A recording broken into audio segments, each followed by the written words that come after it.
Welcome to Peralta Matters. I am your host, Jay Calhoun. This is part one of our special series on new faculty here at the community colleges. So, sit back and relax, and let's get into what matters here at Peralta.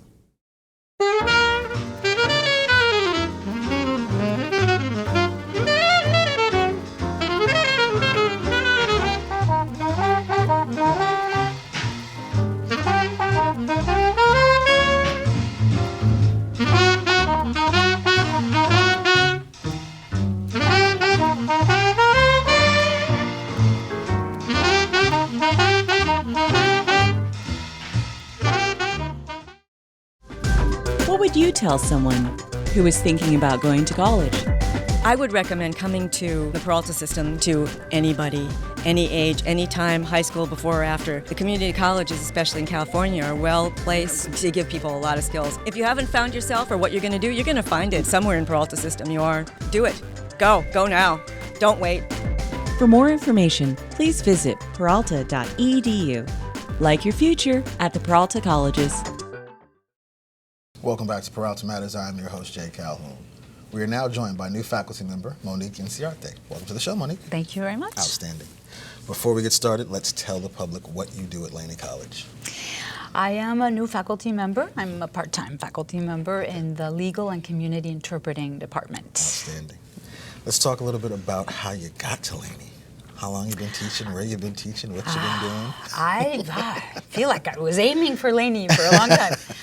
I've been around. I taught most recently at UC Santa Cruz and UC Berkeley, and I taught mostly literature classes, Spanish literature classes, and came to Laney because I discovered that this great program was here, and I wanted to teach interpreting in my community. Right. Talk a little bit about the program that you have going at Laney. You said a couple of years it's been really thriving, and now that there's been some changes in partially the credit, the accreditations portion of it and the certificate portion. Talk a little bit about the achievements the program has done. So we very recently finally were accredited to be able to offer a certificate of achievement. It's a certificate of achievement after completion in the program. Okay. So you get it when you finish a certain number of units and credits. Gotcha. That means that we now offer financial aid, which makes the program, of course, accessible more widely. Right. And the other exciting thing is that we've just gotten some really nice equipment. So I can say that we have state-of-the-art interpreting facilities, which is very nice. So this, I think, combines to make this program the best program around for the money now.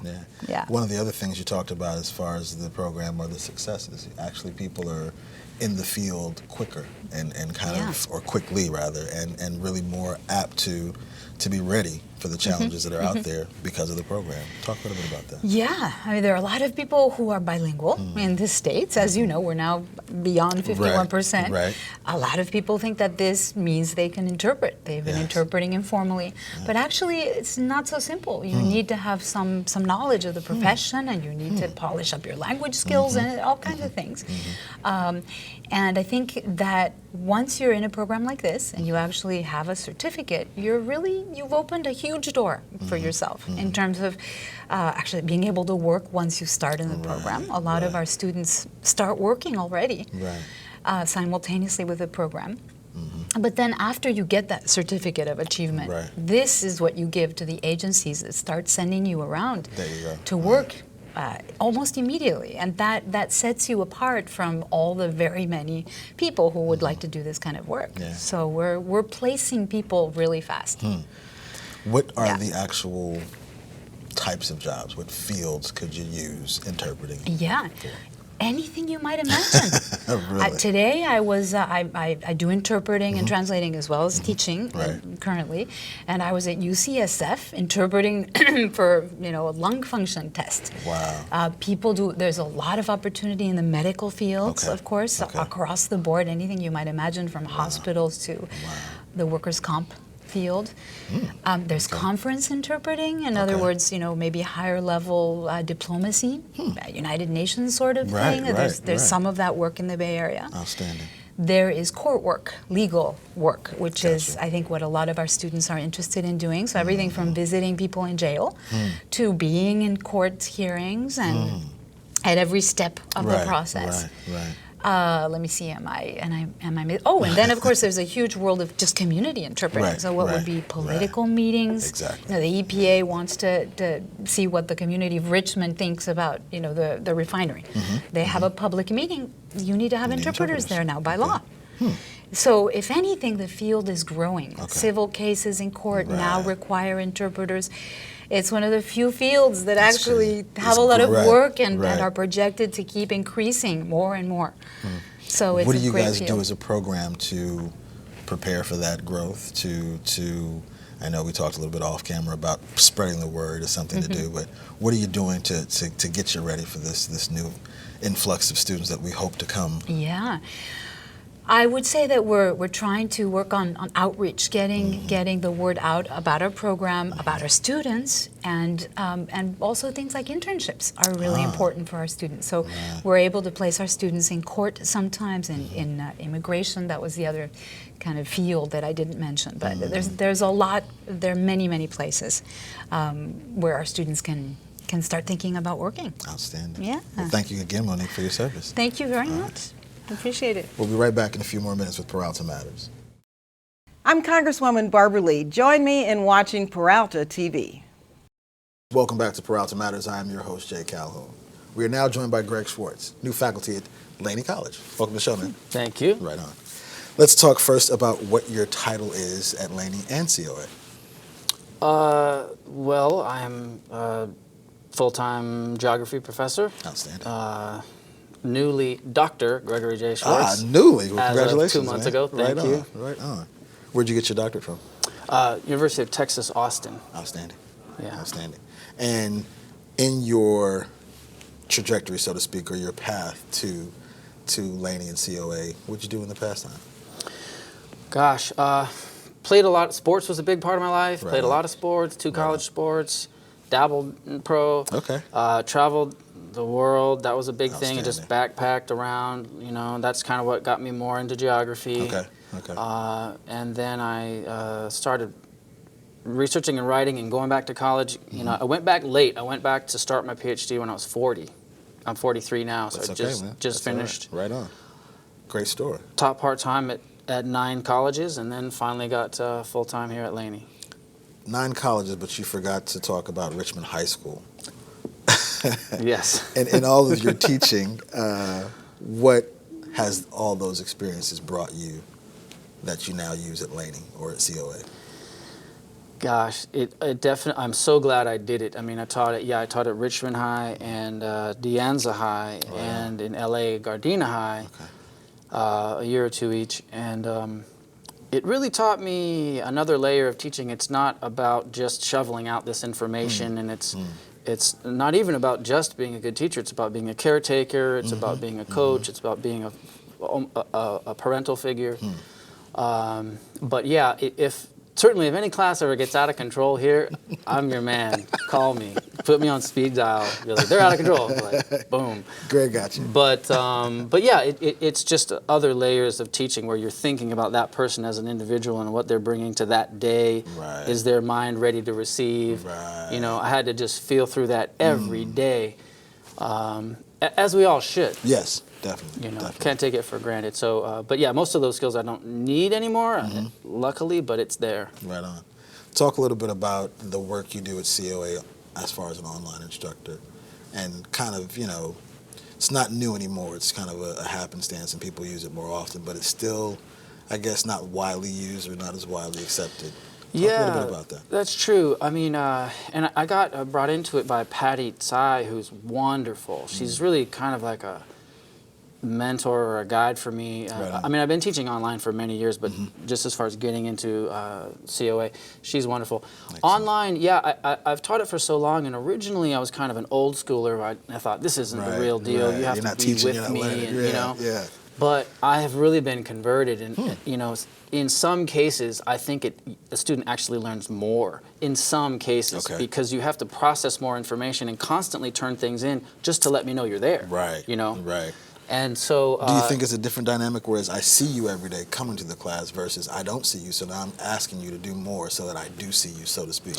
Yeah, and really, just because you're not there hearing me talk and hearing your fellow students comment, although there are online forums, you have to replace that with something. And so there's a little bit more reading, a little bit more writing.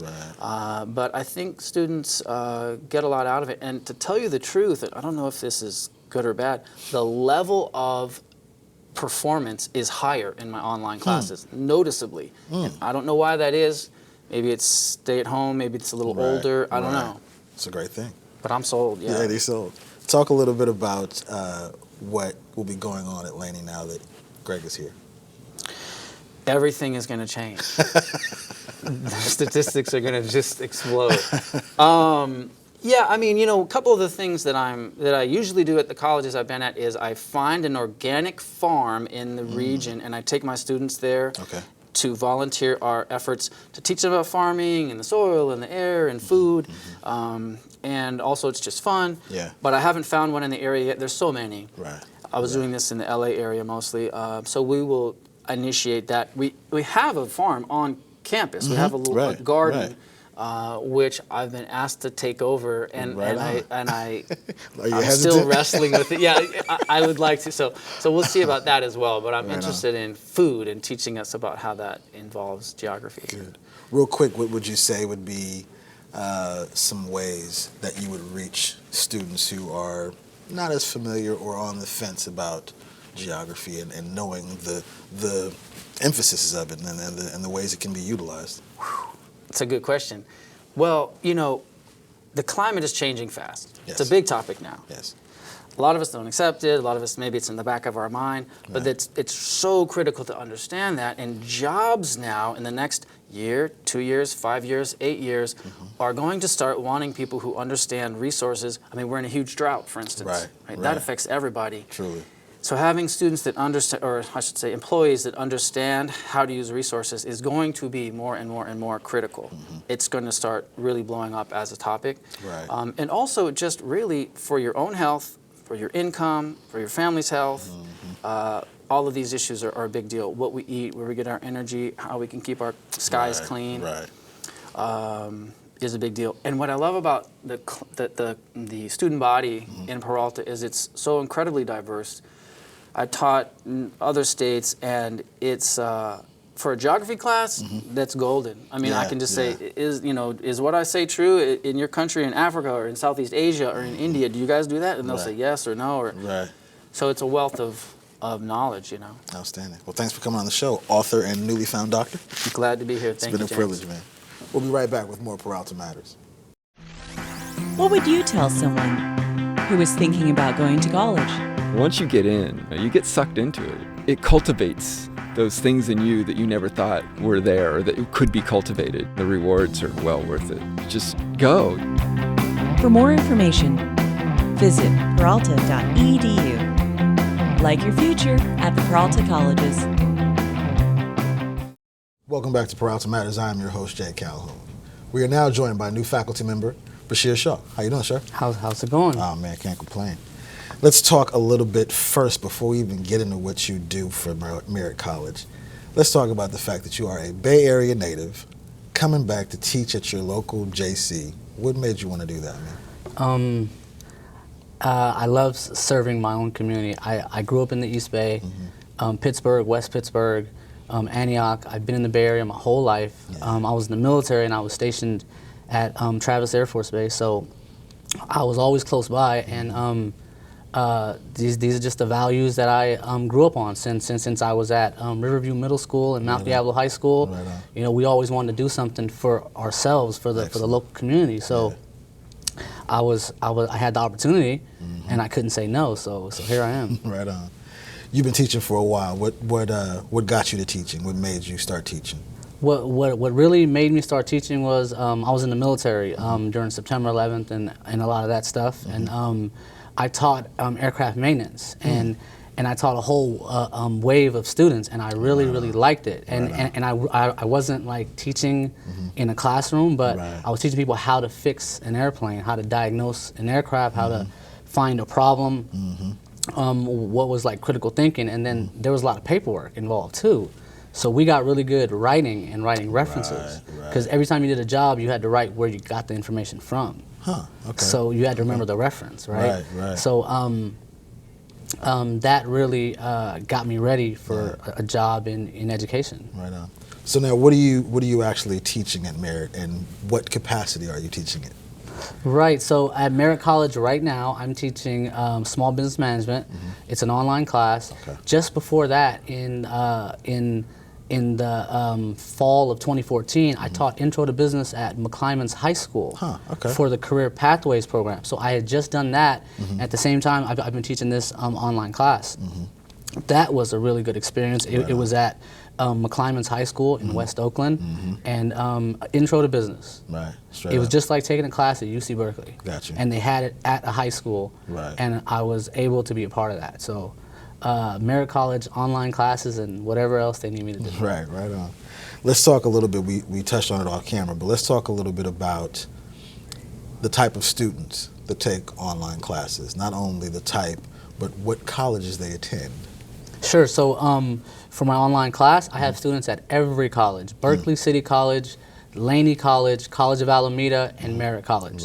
Because the online classes are available for the whole district, and a lot of students don't understand that. And but once they take a class and look at the schedule, it's expanded. You have a huge listing of classes that you can now take. It expands by probably like 50% availability once you're willing to take take an online class. So I see students from everywhere, every part of Oakland, Berkeley, Alameda, Hayward, students from different walks of life. I have a student who has a college degree, but she's starting a business. Okay. So she said, I decided to take an online class in small business management. So I have different students, different backgrounds, different socioeconomic conditions, different everything. And that's why I love being in the East Bay. Right on. And in fact, before I forget, I have one student who grew up in the same city that I grew up, West Pittsburgh, California, and she's starting a business, and she read my bio, and she was the first one to post an introduction and send me a message. Right on. So that was like before the class started. So just a few days before the classes start, I'll turn on the shell, and I'll start to interact, and it's situations like that that really give me a lot of satisfaction in the job that I do. Right on.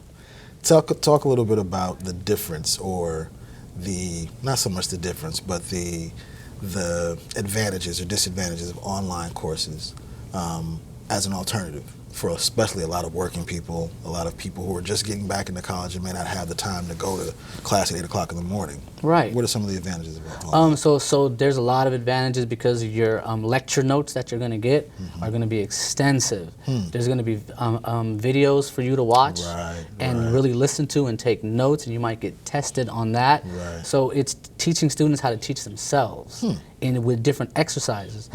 For example, in my class, you have to do a business plan, and it's a video. You have to learn how to make a video, and you have to post a 5-minute video. So this gets them going with, because even in business, you need to learn how to use technology. Technology saves money. We talked about that, and while you're there, speak a little bit to that about, this being a generation that, knows about that, you know what I mean? So you can transfer your information as far as technology is concerned to this new line of teaching.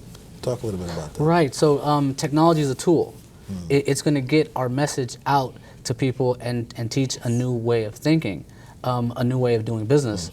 And the amount of classes online is only going to go up at every college. So expect maybe in a few years that maybe 50% could be online, but the face-to-face is not going to go away. And the technology aspect is we get you to use technology. So then when you have a business, you're using it yourself. So in my opinion, a lot of small businesses, the biggest mistake they have is the owner is not really good with technology. So instead of doing it all himself and creating the best website from his ideas, he can't. He has to rely on someone else. Which is an expense and a cost. Which is expensive, and then his ideas don't transfer. So I always say, if you want to start a business, get good with technology, get on Twitter, get a Wix account, LinkedIn, everything. As much as you can do, get on the social media. It's going to save you money in the long run. Outstanding. Well, thank you, sir, for coming on the show. Thank you. Appreciate it. It was my pleasure, and I'll be happy to come back anytime. We'll be right back in a few more minutes with Peralta Matters. Hi, I'm here about the mechanic job. What training do you have? Aw, man. Whoa! Who are you? The Peralta College's genie. There are thousands of classes to explore at the Peralta's 4 East Bay colleges. Stop spinning your wheels. Find the program that's right for you and unlock closed doors. Thanks, Peralta College's genie. Got any more good advice? Yeah, call your mother. I'm a Laney College student, and you're watching Peralta TV. Welcome back to Peralta Matters. I'm your host, Jay Calhoun. We are now joined by new faculty member, Charity Clay. Charity, welcome to the show. Thank you. Thanks for having me. I'm sorry, Dr. Clay. Thank you. Welcome. Let's first talk about what you do at Merritt. Primarily, I teach sociology. I teach intro, which is just the basics, social problems class, which deals specifically with situations like gentrification, human trafficking. I kind of let the students form what they want to talk about, if it's police brutality, if it's, a housing crisis, the drought, anything that relates to their society and something that causes problems. Then I teach a sociology of women course, a minority groups course, which deals with race, class, gender, sexuality, and disability impairment status. And then a methods course, teaching students how to conduct and analyze research. Right on. So now, before we get too much into how you're going to change Merritt with your sociology, let's talk a little bit about your trajectory. What steps did you take to get to teaching at Merritt? First, undergrad, I actually went to college initially on a basketball scholarship. Fortunately, when I was in a car accident and that ended my basketball career. And I was fortunate enough to have some really good advisors that said, you have a pretty good mind, you ask questions, study, consider maybe going to grad school. I got in a program called McNair Scholars, which helps, under-resourced or underrepresented students who want to go to grad school figure out the stuff that we don't know, like how to apply, how to write a personal statement, how to identify a mentor in grad school, to help you through that process. And I ended up going to Texas A&M and pursuing a master's and a PhD in sociology. I've always loved Oakland. I think Oakland is one of the cities that is always been at the epicenter of resistance and cultural movement and expression, whether it's music, arts, politics, and I wanted to be here. I didn't know in what capacity, but I moved out here in 2010. And I was finishing my PhD. I was doing the writing. I had finished all my exams, all my classes. But I started doing mental health counseling at group homes, working with students, with youth there, and then working with other youth organizations. While I was finishing my dissertation, I got an adjunct position at Laney, and then a full-time position opened at Merritt, and I applied for it, and I was fortunate enough to be hired. Outstanding. That's how I got there. Now that you are full-time and you're getting acclimated to the culture and the life and the semester started and everything, what do you see as a future or as a springboard for not only your department but Merritt in general?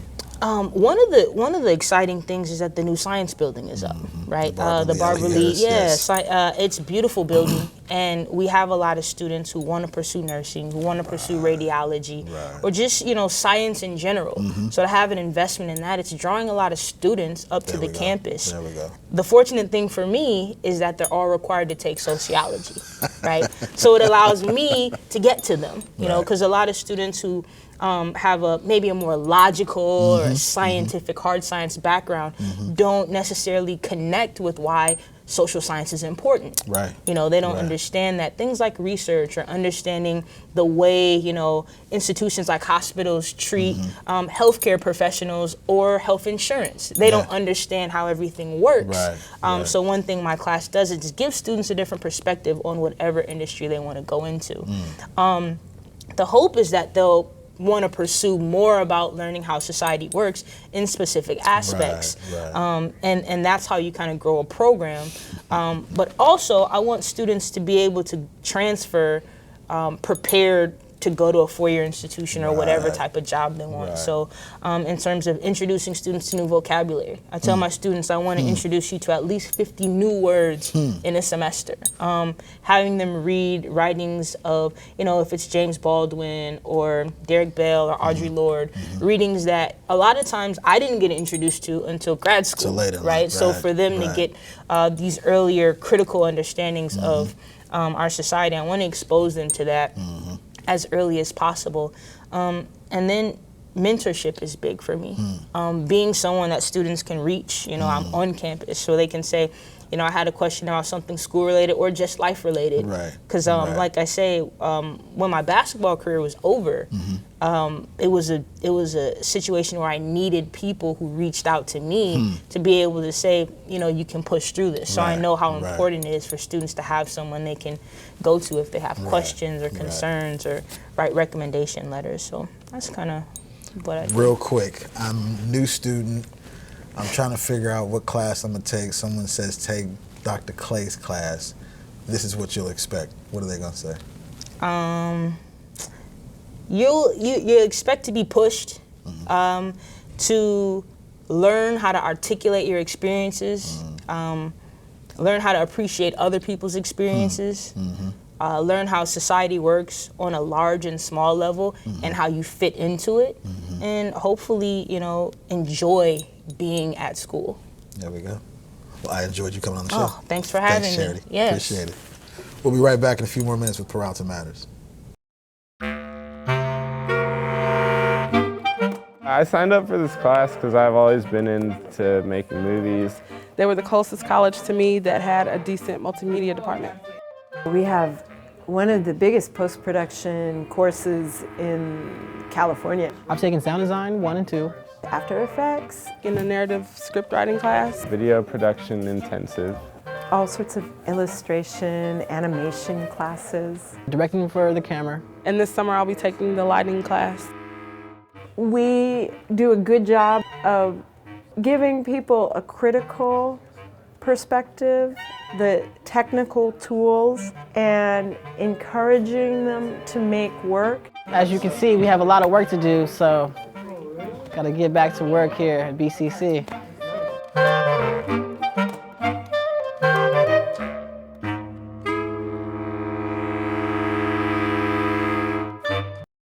Welcome back to Peralta Matters. I want to thank all of our guests for coming on the show today. And I also want to encourage you to like your future at peralta.edu. Until the next time, please do something that matters.